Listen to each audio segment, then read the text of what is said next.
ਸਰਕਾਰਾਂ ਕਿਸੇ ਭਾਅ ਦੀਆਂ ਚੰਗੀਆਂ ਹੁੰਦੀਆਂ ਨਾ, ਜਿੱਥੇ ਉਹਨਾਂ ਨੇ ਸਾਈਨ ਕਰਨੀ ਸੀ ਨਾ ਉੱਥੇ ਆਵਾਜ਼ ਚੱਕਦੇ। ਜਿਨ੍ਹਾਂ ਦੀ ਜ਼ਮੀਰ ਜਾਗਦੀ ਹੁੰਦੀ ਨਾ, ਉੱਥੇ ਚਾਹੇ ਆਪਣੀ ਕੁਰਸੀ ਦਾ ਲੋਭ ਨਾ ਕਰਦੇ ਹੋਏ ਨਾ, ਉੱਥੇ ਆਪਣੇ ਪੰਜਾਬ ਪਿੱਛੇ ਉਸੇ ਟਾਈਮ ਅਸਤੀਫਾ ਦੇ ਸਕਦੇ ਸੀਗੇ। ਬਾਅਦ ਚੋਂ ਨਟੰਕੀਆਂ ਵਗੈਰਾ ਕਰਨ ਦੀ ਕਿਸੇ ਨੂੰ ਲੋੜ ਨਹੀਂ ਸੀਗੀ। ਦੇਖੋ ਜੀ, ਮੈਂ ਕਿਸੇ ਸਿਆਸੀ ਪਾਰਟੀ ਦਾ, ਸਿਆਸੀ ਆਗੂ ਦਾ ਮੈਂ ਨਾਮ ਨਹੀਂ ਲੈਣਾ ਚਾਹੁੰਦਾ, ਕਿਉਂਕਿ ਸਾਰਿਆਂ ਨੂੰ, ਜੇ ਕੋਈ ਅਨਪੜ੍ਹ ਵੀ ਆ ਉਹਨੂੰ ਵੀ ਪਤਾ ਵੀ ਕਿਹਨਾਂ ਕਰਕੇ ਜੇ ਅਸੀਂ ਅੱਜ ਦਿੱਲੀ ਦੀ ਦਰੂਹਾਂ 'ਚ ਬੈਠੇ ਹਾਂ, ਉਹ ਕਿਹਨਾਂ ਕਰਕੇ ਬੈਠੇ ਹਾਂ। ਜੇ ਕਿਸੇ ਚੱਜ ਦੇ ਹੁੰਦੇ, ਜੇ ਇਹਨਾਂ ਨੇ ਲਾ ਲਓ ਵੀ ਸਮੇਂ ਚਿਰ ਆਵਾਜ਼ ਚੱਕੀ ਹੁੰਦੀ, ਤਾਂ ਜਿਹੜਾ ਸਾਡਾ 350 ਪੌਣੇ 400 ਬੰਦਾ ਸ਼ਹੀਦ ਹੋਇਆ ਉੱਥੇ, ਉਹ ਹੋਣਾ ਨਹੀਂ ਪੈਂਦਾ। ਇੰਡੀਆ ਆਪਣੇ ਵਾਲੇ ਲੋਕ ਥੋੜਾ ਇਹਨੂੰ ਲਾਈਟਲੀ ਲੈ ਰਹੇ ਸੀ, ਤੇ ਅੱਗੋਂ ਸਾਡਾ ਪ੍ਰਧਾਨ ਮੰਤਰੀ ਵੀ ਇਹੋ ਜਿਹੀ ਸੀਗਾ, ਉਹਨੇ ਸਿੱਧਾ ਕਹਿਤਾ ਵੀ ਦੇਖੋ ਵੀ ਵੱਡੇ ਵੱਡੇ ਮੁਲਕਾਂ ਨੇ ਕਰੋਨਾ ਨੂੰ ਨੱਥ ਨਹੀਂ ਪਾਈ ਹੈਗੀ, ਅਸੀਂ ਨੱਥ ਪਾ ਲਈ।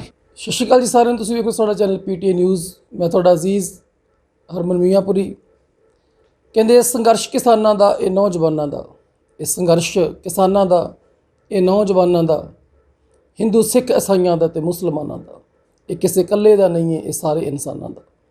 ਇਹ ਧਰਮ ਤੇ ਜ਼ਾਤ ਦਾ ਏ, ਇਹ ਦਿਨ ਤੇ ਰਾਤ ਦਾ ਏ, ਇਹ ਸਾਰੀ ਕਾਇਨਾਤ ਦਾ ਏ। ਪੰਜਾਬ ਦੀ ਮਿੱਟੀ ਦੇ ਕਦਰਦਾਨਾਂ ਦਾ, ਇਹ ਕਿਸੇ ਇਕੱਲੇ ਦਾ ਨਹੀਂ ਹੈ, ਇਹ ਸਾਰੇ ਇਨਸਾਨਾਂ ਦਾ। ਸੋ ਕਿਸਾਨੀ ਸੰਘਰਸ਼ ਨੂੰ ਚੱਲਦੇ ਨੂੰ ਬਹੁਤ ਟਾਈਮ ਹੋ ਗਿਆ। ਹਰ ਮਜ਼ਹਬ ਨੇ, ਹਰ ਧਰਮ ਨੇ, ਹਰ ਜ਼ਾਤ ਨੇ ਵੀ ਹਿੱਸਾ ਪਾਇਆ। ਸੋ ਬਹੁਤ ਸਾਰੇ ਐਕਟਰ, ਡਾਇਰੈਕਟਰ, ਬਹੁਤ ਸਾਰੇ ਵੱਡੇ ਸਮਾਜ ਸੇਵੀ ਖੁੱਲ੍ਹ ਕੇ ਸਾਹਮਣੇ ਆਏ ਨੇ। ਸੋ ਇਸੇ ਲੜੀ ਨੂੰ ਅੱਗੇ ਤੁਰਦੇ ਹੋਏ ਸਾਡੇ ਨਾਲ ਮੌਜੂਦ ਨੇ ਸਾਡੇ ਬਹੁਤ ਹੀ ਅਜ਼ੀਜ਼ ਪੰਜਾਬ ਕਿਸਾਨ ਯੂਨੀਅਨ ਤੇ ਕਿਸਾਨ ਏਡ ਮੋਹਾਲੀ ਦੇ ਸਰਪ੍ਰਸਤ, ਸੋ ਜਿਨ੍ਹਾਂ ਨੇ ਕਿਸਾਨੀ ਸੰਘਰਸ਼ 'ਚ ਬਹੁਤ ਵੱਡਾ ਯੋਗਦਾਨ ਪਾਇਆ। ਸੋ ਸਾਡੇ ਨਾਲ ਮੌਜੂਦ ਨੇ ਜਤਿੰਦਰ ਸਿੰਘ ਜੀ ਨਿਰਮਾਣ। ਸੋ ਗੱਲਬਾਤ ਕਰਦੇ ਉਹਨਾਂ ਨਾਲ। ਸੋ ਬਹੁਤ ਬਹੁਤ ਸਵਾਗਤ ਤੁਹਾਡਾ ਜੀ। ਧੰਨਵਾਦ ਜੀ। ਵਾਹਿਗੁਰੂ ਜੀ ਕਾ ਖਾਲਸਾ, ਵਾਹਿਗੁਰੂ ਜੀ ਕੀ ਫਤਿਹ।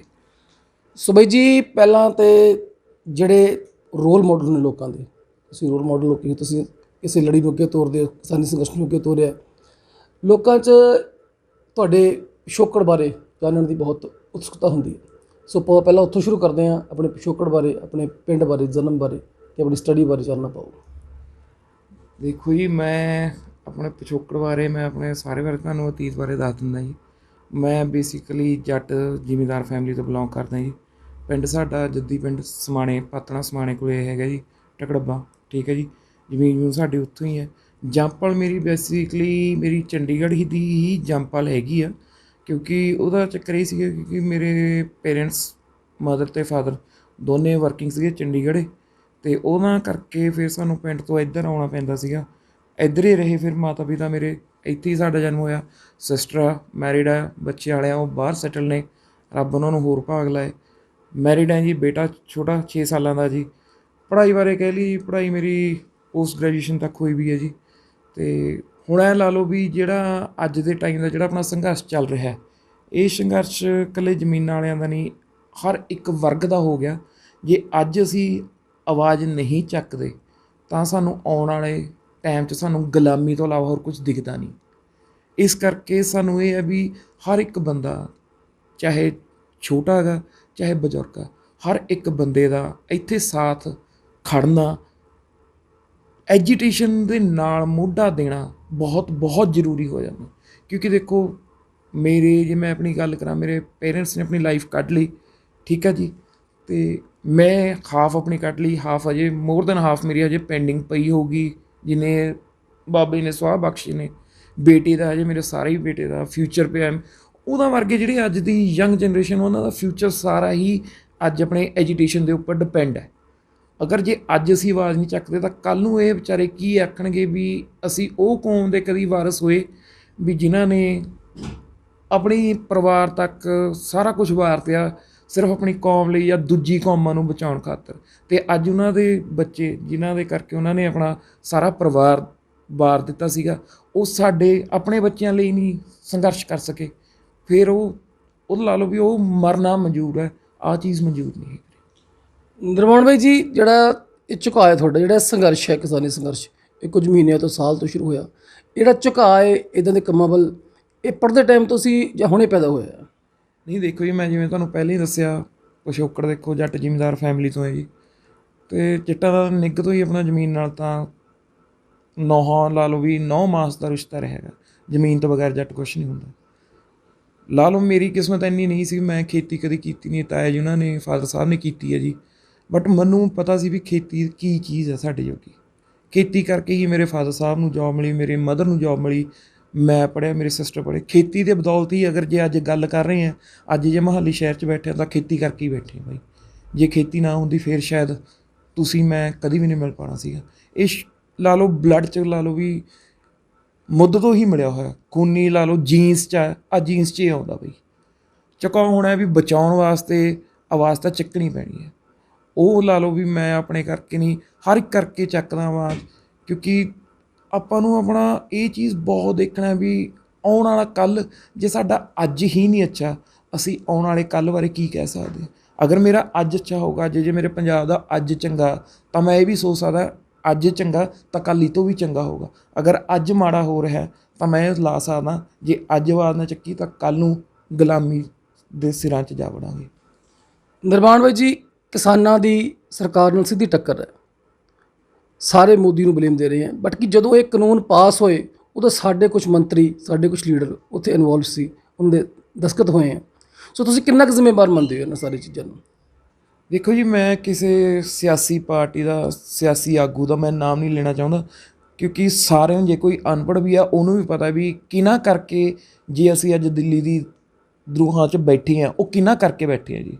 ਜੇ ਕਿਸੇ ਚੱਜ ਦੇ ਹੁੰਦੇ, ਜੇ ਇਹਨਾਂ ਨੇ ਲਾ ਲਓ ਵੀ ਸਮੇਂ ਸਿਰ ਆਵਾਜ਼ ਚੱਕੀ ਹੁੰਦੀ, ਤਾਂ ਜਿਹੜਾ ਸਾਡਾ 350 ਪੌਣੇ 400 ਬੰਦਾ ਸ਼ਹੀਦ ਹੋਇਆ ਉੱਥੇ, ਉਹ ਹੋਣਾ ਨਹੀਂ ਪੈਂਦਾ। ਜਿਹਦੇ ਕਰਕੇ ਅੱਜ ਲਾ ਲਓ ਸਿਆਲ ਟਪਾ ਲਿਆ ਹੈ ਨਾ, ਹੁਣ ਗਰਮੀਆਂ ਸ਼ੁਰੂ ਹੋ ਗਈਆਂ, ਹੁਣ ਤਾਂ ਵਾਢੀ ਵੀ ਨਿਬੜ ਗਈ ਬਈ, 3-4 ਦਿਨਾਂ ਦਾ ਕੰਮ ਰਹਿ ਗਿਆ। ਇੰਨੇ ਉੱਥੇ ਗਰਮੀ 'ਚ ਕਿਸੇ, ਤੁਸੀਂ ਦੱਸੋ ਕਿਸੇ ਬੰਦੇ ਨੂੰ ਆਪਣਾ ਪਰਿਵਾਰ ਛੱਡ ਕੇ ਚਿੱਤ ਨਹੀਂ ਕਰਦਾ ਵੀ ਮੈਂ ਬਾਹਰ ਜਾ ਕੇ ਉੱਥੇ ਬੈਠਾ ਰੂਲਾਂ ਉੱਥੇ ਜਾ ਕੇ। ਇੱਕ ਤਰ੍ਹਾਂ ਤੁਸੀਂ ਖੁਦ ਦਿੱਲੀ ਗਏ ਹੋ, ਚਾਹੇ ਤੁਸੀਂ ਟਿੱਕਰੀ ਬਾਰਡਰ ਹੋ ਗਿਆ, ਚਾਹੇ ਸਿੰਘੂ ਬਾਰਡਰ ਹੋ ਗਿਆ, ਚਾਹੇ ਗਾਜ਼ੀਪੁਰ ਬਾਰਡਰ ਹੋ ਗਿਆ, ਤੁਸੀਂ ਉੱਥੇ ਜਾ ਕੇ ਆਪਾਂ ਚਾਹੇ ਜਿੰਨੇ ਮਰਜ਼ੀ ਖੁਸ਼ ਹਾਂ, ਪਰਵਾਹ ਨਹੀਂ ਮੰਨਦੇ। ਮਗਰ ਮੈਂ ਵੈਸੇ ਕਹਿੰਦਾ ਉੱਥੇ ਜੋ ਹਾਲਾਤ ਸੀਗੇ ਰਹਿਣ ਖਾਤਰ, ਉਹ ਇਨਸਾਨੀਅਤ ਦੇ ਨਹੀਂ ਸੀਗੇ। ਸਾਨੂੰ ਇੱਕ ਆਪਣੀ ਮਜਬੂਰੀਆਂ ਕਰਕੇ ਉੱਥੇ ਬੈਠਣਾ ਪਿਆ। ਸਰਕਾਰਾਂ ਕਿਸੇ ਭਾਅ ਦੀਆਂ ਚੰਗੀਆਂ ਹੁੰਦੀਆਂ ਨਾ, ਜਿੱਥੇ ਉਹਨਾਂ ਨੇ ਸਾਈਨ ਕਰਨੇ ਸੀ ਨਾ, ਉੱਥੇ ਆਵਾਜ਼ ਚੱਕਦੇ। ਜਿਨ੍ਹਾਂ ਦੀ ਜ਼ਮੀਰ ਜਾਗਦੀ ਹੁੰਦੀ ਨਾ, ਉੱਥੇ ਚਾਹੇ ਆਪਣੀ ਕੁਰਸੀ ਦਾ ਲੋਭ ਨਾ ਕਰਦੇ ਹੋਏ ਨਾ, ਉੱਥੇ ਆਪਣੇ ਪੰਜਾਬ ਪਿੱਛੇ ਉਸੇ ਟਾਈਮ ਅਸਤੀਫਾ ਦੇ ਸਕਦੇ ਸੀਗੇ। ਬਾਅਦ 'ਚੋਂ ਨਟੰਕੀਆਂ ਵਗੈਰਾ ਕਰਨ ਦੀ ਕਿਸੇ ਲੋੜ ਨਹੀਂ ਸੀਗੀ। ਚਾਹੇ ਹੁਣ ਕੋਈ ਲਾ ਲਓ ਵੀ ਇਸ ਟਾਈਮ ਹਕੂਮਤ ਕਰ ਰਿਹਾ ਜਾਂ ਕਰ ਚੁੱਕਿਆ, ਜਾਂ ਕਿਸੇ ਦੀ ਆਉਣ ਦੀ ਲਾਲਸਾ ਹੈਗੀ ਹੈ, ਇਹ ਕੋਈ ਨਹੀਂ, ਸਾਰੇ ਇੱਕੋ ਥਾਲੀ ਦੇ ਚੱਟੇ ਬੱਟੇ ਨੇ ਜੀ। ਇਹਨਾਂ ਨੇ ਕਿਸੇ ਸਿਆਸੀ ਪਾਰਟੀ ਨੇ, ਕਿਸੇ ਸਿਆਸੀ ਆਗੂ ਨੇ ਸਾਡਾ ਭਲਾ ਨਹੀਂ ਕਰਨਾ। ਜੇ ਭਲਾ ਕਰਨ ਵਾਲੇ ਹੁੰਦੇ ਨਾ, ਹੁਣ ਤਾਂ ਬਹੁਤ ਟਾਈਮ ਹੋ ਗਿਆ ਬਈ। ਹੁਣ ਤੁਸੀਂ ਐਂ ਲਾ ਲਓ ਦਿੱਲੀ 'ਚ ਬੈਠੇ ਸਾਨੂੰ 150 ਦਿਨ ਤੋਂ ਉੱਪਰ ਹੋ ਗਿਆ ਜੀ, ਅਤੇ ਆਪਣਾ ਪੰਜਾਬ 'ਚ ਲਾ ਲਓ 250 ਦਿਨ ਤੋਂ, ਜਿਹੜਾ ਪਹਿਲੇ ਦਿਨ ਤੋਂ ਸ਼ੁਰੂ ਹੋਇਆ 250 ਦਿਨ ਟੱਪ ਚੁੱਕਿਆ ਜੀ। ਇੰਨੀ ਬੇਕਦਰੀ ਨਾ ਹੁੰਦੀ ਕਿਸਾਨ ਦੀ। ਸਾਨੂੰ ਅੰਨਦਾਤਾ ਕਿਹਾ ਜਾਂਦਾ, ਅੰਨਦਾਤੇ ਨੂੰ ਕਦੀ ਅੱਤਵਾਦੀ ਜਾਂ ਇੱਕ ਕਿਸਾਨ ਨਹੀਂ ਹੈਗੇ। ਕਿਸਾਨ ਦੀ ਪਰਿਭਾਸ਼ਾ ਸਾਨੂੰ, ਜੇ ਕੋਈ ਸਿਆਣਾ ਹੈਗਾ ਇਹਨਾਂ 'ਚੋਂ, ਸਾਨੂੰ ਕਿਸਾਨ ਦੀ ਪਰਿਭਾਸ਼ਾ, ਐਕਚੁਅਲ ਪਰਿਭਾਸ਼ਾ ਹੈਗੀ ਹੈ, ਉਹ ਕਰਕੇ ਦਿਖਾ ਦਿਓ। ਹਜੇ ਤਾਂ ਚਲੋ ਗਰਮੀ ਸ਼ੁਰੂ ਹੋਈ ਹੈ, ਟੈਂਪਰੇਚਰ ਆਪਣਾ 38-39 'ਤੇ ਹੈ। ਹੁਣ ਜਾ ਕੇ ਖੜ ਕੇ ਦੇਖ ਲਓ, ਖੜ ਹੋ ਜੂਗਾ। ਵੱਟਾਂ ਲਾਉਣੀਆਂ, ਹੁਣ ਤੂੜੀ ਕੱਢ ਰਹੇ ਹਾਂ, ਹੁਣ ਕਣਕ ਆਪਣਾ ਜੀਰੀ ਬੀਜਣੀ ਹੈ, ਧੁੱਪਾਂ 'ਚ ਕਰ ਲਓਗੇ। ਆ ਜਾਓ ਜੇ ਅਸੀਂ ਨਕਲੀ ਕਿਸਾਨ ਆ, ਫਿਰ ਜੇ ਤੁਸੀਂ ਅਸੀਂ ਹੋ, ਸਾਡੇ ਨਾਲ 2 ਦਿਹਾੜੀਆਂ ਲਾ ਦਿਓ ਬਈ, ਅਸੀਂ ਮੰਨ ਜੂ। ਨਿਰਮਾਣ ਬਾਈ ਜੀ, ਤੁਹਾਡੀਆਂ ਸੰਸਥਾਵਾਂ ਕਿਸਾਨ ਯੂਨੀਅਨ ਹੈ, ਕਿਸਾਨ ਏਡ ਮੋਹਾਲੀ, ਪੰਜਾਬ ਕਿਸਾਨ ਯੂਨੀਅਨ ਹੈ, ਸੋ ਕੀ ਉਪਰਾਲੇ ਕਰ ਚੁੱਕੇ ਹੁਣ ਤੱਕ ਇਸ ਸੰਘਰਸ਼ ਵਾਸਤੇ ਤੁਸੀਂ, ਤੁਹਾਡੀ ਯੂਨੀਅਨ?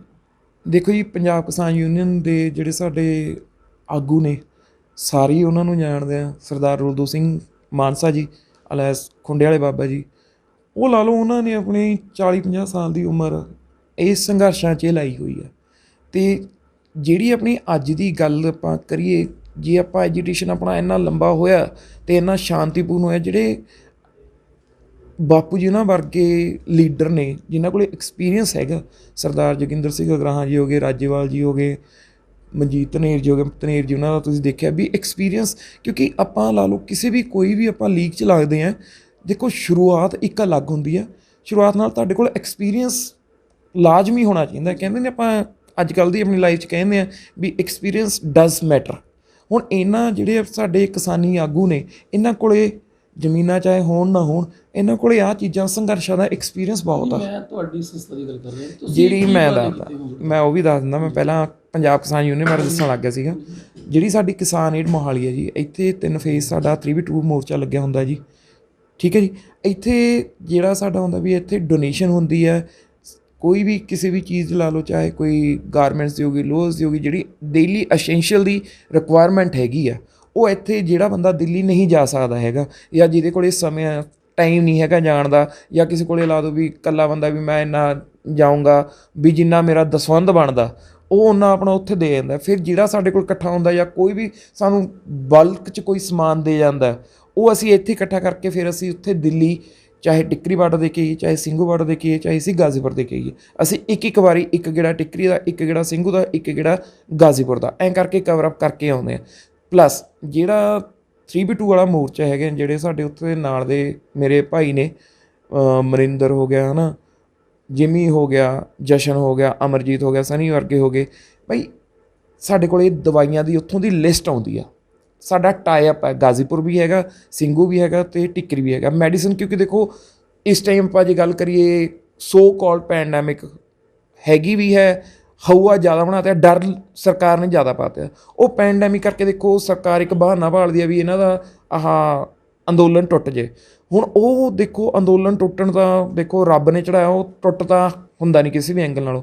ਪੈਂਡੈਮਿਕ ਦੇ ਅਕੋਰਡਿੰਗ ਹੁਣ ਦਵਾਈਆਂ ਦੀ ਆ, ਹੁਣ ਜਿਹੜੇ ਉੱਥੇ ਬਜ਼ੁਰਗ ਬੈਠੇ ਨੇ, ਗਰਮੀਆਂ ਨੇ, ਦੇਖੋ ਮੌਸਮ ਜਦ ਵੀ ਰੋਲ ਓਵਰ ਹੁੰਦਾ ਤਾਂ ਸਡਨ ਫਲੂ ਵਗੈਰਾ ਆਉਂਦਾ ਹੀ ਆ, ਅਤੇ ਬੇਸਿਕਲੀ ਆਪਣੇ ਲਾ ਲਓ ਵੀ ਗੋਡਿਆਂ ਦਾ ਦਰਦ ਹੋ ਗਿਆ, ਜਾਂ ਜਿਹੜਾ ਆਪਣੇ ਨੋਰਮਲ ਡੇਲੀ ਦੇ ਆਪਣੇ ਬਜ਼ੁਰਗਾਂ ਦੇ ਦਰਦ ਹੋ ਜਾਂਦੇ, ਉਹ ਡੇਲੀ ਦੀ ਮੈਡੀਸਨਸ ਹੋ ਗਈਆਂ ਜਿਹੜੀ ਰਿਕੁਆਇਰਡ ਨੇ, ਆਰਥੋ ਦੀਆਂ ਹੋ ਗਈਆਂ, ਨੀ ਕੈਪਸ ਵਗੈਰਾ ਹੋ ਗਈਆਂ, ਕਿਸੇ ਵੀ ਲੋੜ ਦੀ ਜਿਹੜੀ ਮੈਡੀਸਨਸ ਹੈ, ਜਿਹੜੇ ਉੱਥੇ ਡਾਕਟਰ ਸਾਹਿਬਾਨ ਬੈਠੇ ਨੇ ਉਹ ਸਾਨੂੰ ਲਿਸਟ ਭੇਜਦੇ ਆ, ਸਾਨੂੰ ਆਹ ਵਾਲੀ ਦਵਾਈਆਂ ਸਾਡੇ ਕੋਲ ਬੈਕ ਖਤਮ ਹੋ ਰਿਹਾ ਵੀ ਆਹ ਰਿਕੁਆਇਰਡਸ ਨੇ, ਸਾਨੂੰ ਵਿਦਿਨ 10 ਡੇਜ਼ ਜੋ ਟਾਈਮ ਪੀਰੀਅਡ ਉਹ ਦਿੰਦੇ ਨੇ। ਫਿਰ ਅਸੀਂ ਅੱਗੇ ਜਿਹੜੇ ਸਾਡੇ ਟਾਈ ਅਪ ਕੀਤਾ ਹੋਇਆ, ਜਿਹੜੇ ਵੀ ਆਪਾਂ ਕਹਿੰਦੇ ਆ ਮੈਡੀਸਨਸ ਵਾਲੇ, ਉਹਨਾਂ ਨੂੰ ਅਸੀਂ ਉਹ ਦਿੰਦੇ ਨੇ, ਉਹ ਮੈਡੀਸਨਸ ਲੈ ਕੇ ਅਸੀਂ ਉੱਥੇ ਆਪਣੀ ਸੇਵਾ ਨਿਭਾ ਕੇ ਆਉਂਦੇ ਹਾਂ ਬਈ।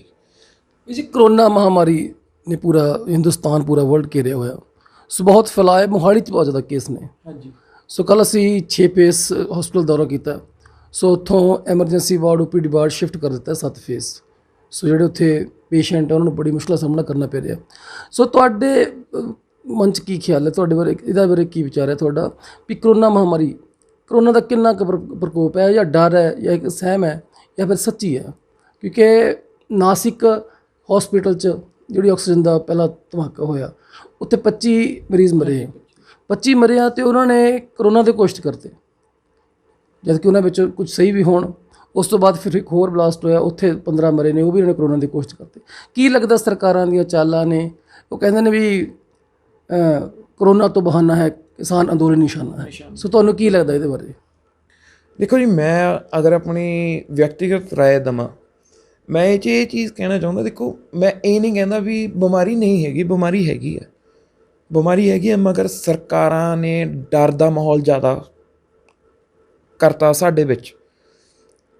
ਹੁਣ ਦੇਖੋ ਸਿਆਲ ਲੰਘਿਆ ਗਾ, ਅਪ੍ਰੈਲ ਖਤਮ ਹੋ ਕੇ ਮਈ ਆ ਰਿਹਾ, ਥੋੜ੍ਹਾ ਮੈਂ ਜਿਵੇਂ ਪਹਿਲਾਂ ਤੁਹਾਨੂੰ ਦੱਸਿਆ ਵੀ ਮੌਸਮ ਰੋਲ ਓਵਰ ਕਰਦਾ ਤਾਂ ਥੋੜ੍ਹਾ ਜਿਹਾ ਫਲੂ ਸਿੰਪਟਮਸ ਆਉਂਦੇ ਨੇ। ਉਹ ਫਲੂ ਸਿੰਪਟਮਸ ਕਰਕੇ ਲਾ ਲਓ, ਪਹਿਲਾਂ ਕਰੋਨਾ ਸੀਗਾ, ਹੁਣ ਇਹਨਾਂ ਲਾ ਲਓ ਵੀ ਮੈਂ ਨੋਰਮਲ ਜਾ ਕੇ ਵੀ ਆਪਾਂ ਨੋਰਮਲ ਟੈਸਟ ਕਰਾਉਂਦੇ, ਨੋਰਮਲ ਖੰਘ ਜ਼ੁਕਾਮ ਹੋਏ ਉਹਨੂੰ ਪੋਜ਼ੀਟਿਵ ਕਰ ਦਿੰਦੇ ਨੇ।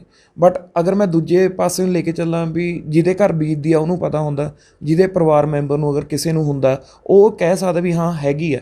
ਹੁਣ ਦੇਖੋ, ਮੈਂ ਐ ਨਹੀਂ ਕਹਿੰਦਾ ਵੀ ਬਿਲਕੁਲ ਨਹੀਂ ਹੈ, ਹੈਗੀ ਹੈ, ਬਟ ਉਸ ਹਿਸਾਬ ਦਾ ਨਹੀਂ ਜਿਸ ਹਿਸਾਬ ਦਾ ਡਰ ਪਾਇਆ ਜਾ ਰਿਹਾ। ਜਿਹੜੀ ਹੁਣ ਤੁਸੀਂ ਗੱਲ ਕਹੀ ਵੀ ਮੋਹਾਲੀ ਦੇਖੋ ਹੈ ਨਾ, ਸ਼ਹਿਰ ਪੱਥਰਾਂ ਦੇ ਨਾਲ ਵਾਲਾ ਸ਼ਹਿਰ ਵੱਜਦਾ ਗਾ, ਇਹ ਵੀ ਉਹੀ ਚੰਡੀਗੜ੍ਹ ਦੇ ਵਿੱਚ ਹੀ ਆਇਆ ਹੋਇਆ ਹੈਗਾ ਮੋਹਾਲੀ। ਹੁਣ ਜਿਹੜਾ 6 ਫੇਸ ਦੀ ਗੱਲ ਕਰੀ ਤੁਸੀਂ, ਹਸਪਤਾਲ 'ਚ ਵੀ ਬੈੱਡ ਨਹੀਂ ਹੈਗੇ, ਕਿਸੇ ਵੀ ਮੋਹਾਲੀ ਪ੍ਰਾਈਵੇਟ ਹਸਪੀਟਲ 'ਚ ਚੱਲ ਜਾਓ, ਕੋਈ ਬੈੱਡਸ ਨਹੀਂ ਹੈਗੇ। ਆਕਸੀਜਨ ਕਹਿੰਦਾ ਵੀ ਸਾਡੇ ਕੋਲ ਥੋੜ੍ਹੀ ਜਿਹੀ ਹੈ, ਐਕਸੈਸ 'ਚ ਨਹੀਂ ਹੈਗੀ। ਇਹਨਾਂ ਨੇ ਜਿਹੜਾ ਆਪਣਾ ਫੇਸ 7 ਇੰਡਸਟਰੀ ਏਰੀਆ 'ਚ ESI ਵਾਲਾ ਹਸਪੀਟਲ ਹੈ, ਉਹਨੂੰ ਫॉर ਟਾਈਮਿੰਗ ਉੱਥੇ ਕੋਵਿਡ ਦਾ ਉਹ ਕਰਤੇ। ਸੈਕਿੰਡਲੀ ਮੈਂ ਅੱਜ ਨਿਊਜ਼ ਪੜ੍ਹੀ ਸੀ ਵੀ ਕੈਪਟਨ ਅਮਰਿੰਦਰ ਸਿੰਘ ਸਾਡੇ ਮੁੱਖ ਮੰਤਰੀ ਨੇ ਆਪਣਾ ਵੈਸਟਰਨ ਕਮਾਂਡ ਚੰਡੀ ਮੰਤਰ ਨਾਲ ਟਾਈ ਅਪ ਕਰਕੇ 100 ਬੈੱਡਾਂ ਦਾ ਇੱਕ ਟੈਂਪਰੇਰੀ ਹਸਪੀਟਲ ਇੱਥੇ ਮੋਹਾਲੀ 'ਚ ਖੋਲ੍ਹਣ ਜਾ ਰਿਹਾ। ਚੰਗੀ ਉਪਰਾਲਾ। ਮੈਂ ਕਹਿਣਾ ਚਾਹੁੰਦਾ ਵੀ ਜਿਹੜੇ ਹੁਣ ਇਹ ਕਰਦੇ ਨੇ, ਲਾ ਲਓ ਹੁਣ ਮੈਂ ਵੀ ਆਹ ਸਿਚੁਏਸ਼ਨ ਸਾਡੀ ਆਈ ਕਿਉਂ ਆ, ਆਈ ਇਨ ਦਾ ਸੈਂਸ ਮੈਂ ਹੁਣ ਤੁਹਾਨੂੰ ਥੋੜ੍ਹਾ ਜਿਹਾ ਪਿੱਛੇ ਲੈ ਕੇ ਜਾਣਾ ਚਾਹੂੰਗਾ। ਪਿੱਛੇ ਕਿਉਂ ਲੈ ਕੇ ਜਾਣਾ ਚਾਹੂੰਗਾ? ਕਿਉਂਕਿ ਜਿਹੜੇ ਸਾਡੇ ਪ੍ਰਾਈਮ ਮਿਨਿਸਟਰ ਨੇ ਨਰਿੰਦਰ ਮੋਦੀ, ਹੈ ਨਾ, ਉਹਨਾਂ ਨੇ ਕੀ ਕਿਹਾ ਵੀ ਚਲੋ ਬਈ ਦੇਖੋ, ਜਦ USA 'ਚ ਇਟਲੀ ਵਰਗੇ 'ਚ ਸਰਜ ਬਹੁਤ ਜ਼ਿਆਦਾ ਹੋ ਰਿਹਾ ਸੀਗਾ, ਇੰਡੀਆ ਆਪਣੇ ਵਾਲੇ ਲੋਕ ਥੋੜ੍ਹਾ ਇਹਨੂੰ ਲਾਈਟਲੀ ਲੈ ਰਹੇ ਸੀ। ਅਤੇ ਅੱਗੋਂ ਸਾਡਾ ਪ੍ਰਧਾਨ ਮੰਤਰੀ ਵੀ ਇਹੋ ਜਿਹੀ ਸੀਗਾ, ਉਹਨੇ ਸਿੱਧਾ ਕਹਿ ਤਾ ਵੀ ਦੇਖੋ ਵੀ ਵੱਡੇ ਵੱਡੇ ਮੁਲਕਾਂ ਨੇ ਕਰੋਨਾ ਨੂੰ ਨੱਥ ਨਹੀਂ ਪਾਈ ਹੈਗੀ, ਅਸੀਂ ਨੱਥ ਪਾ ਲਈ। ਮਗਰ ਜਿਹੜੇ ਸਿਆਣੇ ਲੋਕ ਸੀਗੇ ਉਹਨਾਂ ਨੇ ਕਿਹਾ ਸੀ ਵੀ ਇੰਨਾ ਤੁਸੀਂ ਨਾ ਉਛਲੋ, ਵੀ ਇਹ ਕਿਸੇ ਟਾਈਮ ਵੀ ਸਰਜ, ਇਹਦੀ ਸੈਕਿੰਡ ਵੇਵ ਜਿਹੜੀ ਹੈ ਕਿਸੇ ਟਾਈਮ ਵੀ ਸਰਜ ਹੋ ਸਕਦੀ ਹੈ। ਮਗਰ ਇਹ ਕਹਿੰਦੇ ਨੇ ਵੀ ਇਹ ਸਿਰਫ ਆਪਣੀ ਲਾ ਲਓ ਵੀ ਇਹ ਪੂਰੇ ਇੰਡੀਆ ਬਾਰੇ ਨਹੀਂ ਸੋਚ ਰਿਹਾ, ਇਹ ਸਿਰਫ ਆਪਣੀ ਬੀਜੇਪੀ ਬਾਰੇ ਸੋਚ ਰਹੇ ਨੇ। ਅਗਰ ਇਹ ਕਿਸੇ ਪੂਰੇ ਵਰਲਡ ਦੀ ਦੇਖੋ ਗੱਲ ਸੁਣਦੇ, ਜਿਹੜੇ ਉੱਥੇ ਬੈਠੇ ਸੀਗੇ ਮਜੇ ਹੋਏ, ਜਿਨ੍ਹਾਂ ਨੇ ਇਹ ਬਿਮਾਰੀ 'ਤੇ ਸਰਚ ਕੀਤੀ ਵੀ ਇਹ ਬਿਮਾਰੀ ਕਿੰਨੀ ਕੁ ਖਤਰਨਾਕ ਹੋ ਸਕਦੀ ਹੈ, ਇਹਨਾਂ ਨੇ ਉਹਨਾਂ ਦੀ ਮੰਤਰੀ, ਆਪਣੇ ਪ੍ਰਧਾਨ ਮੰਤਰੀ, ਉਹਨਾਂ ਨੇ ਸੁਣੀ ਨਹੀਂ। ਇਹਨਾਂ ਨੇ ਲਾਈਟਲੀ ਕਿਹਾ ਦੇਖੋ ਜੀ ਇੰਡੀਆ ਨੇ ਤਾਂ ਨੱਥ ਪਾ ਲਈ। ਨੱਥ ਪਾ ਕੇ ਇਹਨਾਂ ਨੇ ਦੇਖੋ ਸਭ ਤੋਂ ਵੱਡਾ ਕਸੂਰ ਇਲੈਕਸ਼ਨ ਕਮਿਸ਼ਨ ਦਾ, ਜਿਨ੍ਹਾਂ ਨੇ ਤੁਹਾਨੂੰ ਪਤਾ ਵੀ ਆਲਰੇਡੀ ਹੈ ਨਾ ਟਾਮਾ ਲੋਕਡਾਊਨ ਲੱਗਿਆ ਹੋਇਆ, ਹਜੇ ਵੀ ਰਿਸਟ੍ਰਿਕਸ਼ਨਸ ਹੈਗੀਆਂ ਸੀਗੀ ਲਾਸਟ ਈਅਰ ਦੀ ਆਪਾਂ ਗੱਲ ਕਰੀਏ, ਅਤੇ ਇਹਨਾਂ ਨੇ ਜਾਣ ਕੇ ਇਲੈਕਸ਼ਨ ਕਮਿਸ਼ਨ ਨੇ ਇਲੈਕਸ਼ਨਸ ਦੀ ਡੇਟਸ ਦੇ ਦਿੱਤੀਆਂ। ਹੁਣ ਇਲੈਕਸ਼ਨ ਕਮਿਸ਼ਨ ਵੀ ਆਪਾਂ ਨੂੰ ਬਟ ਆਫਿਸ ਪਤਾ ਵੀ ਸੈਂਟਰ ਦੇ ਅੰਦਰ ਜੋ ਸੈਂਟਰ ਕਹੂਗਾ ਉਹ ਉਹਨਾਂ ਨੇ ਕਰਨਾ ਹੈਗਾ, ਠੀਕ ਹੈ। ਇਹਨਾਂ ਨੇ ਇਲੈਕਸ਼ਨ ਦੀ ਡੇਟਸ ਰੱਖੀਆਂ, ਉੱਥੇ ਇਹਨਾਂ ਦੀ ਰੈਲੀਆਂ ਹੁੰਦੀਆਂ ਰਹੀਆਂ, ਕਰਾਊਡਡ ਰਿਹਾ, ਸਾਰਾ ਕੁਛ ਰਿਹਾ। ਫਿਰ ਇਹਨਾਂ ਨੇ ਚਲੋ ਮੈਂ ਪਹਿਲੀ ਚੀਜ਼ ਕਹਿਣਾ, ਮੈਂ ਕਿਸੇ ਧਰਮ ਦੇ ਖਿਲਾਫ ਨਹੀਂ,